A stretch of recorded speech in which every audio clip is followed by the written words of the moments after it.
ঝরা পাতা কেঁদেছে হাওয়ায়, বুনো ফুল ছড়িয়েছে ব্যথার সুবাস।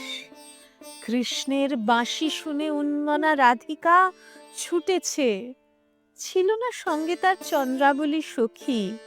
কৃষ্ণহীন শূন্যতা বুকে পুষে গোপগৃহে ফিরেছে রাধিকা। ফাগুনের বিরহ দিন শেষ হয়ে নতুন স্বপ্নের সাজি নিয়ে এলো নতুন বৈশাখ। শিবালয় দ্রাক্ষায়ণী মেতেছেন দ্রাক্ষা উৎসবে। দেয়াসিনী নাচে, সাথে তম্বুরা বাজায় বাজিয়েরা।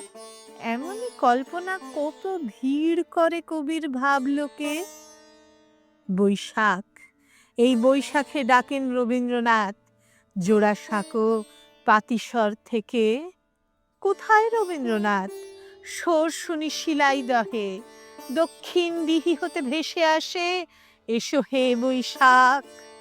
লালনের কণ্ঠ শুনি, সাথে বাজে টুং টুং একতারা। আর এই বৈশাখ যেন এক জীবনের নতুন উৎসব। ডোম চিল উড়ে যায় হয়তোবা দূরে কোন ধাওড়ায়।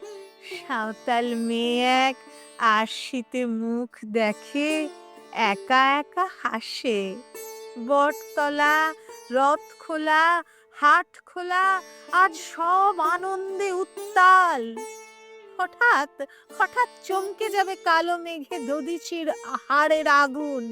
হঠাৎ পাগলা ঝড় এলোমেলো করে দেবে মানুষের মায়ার উঠোন।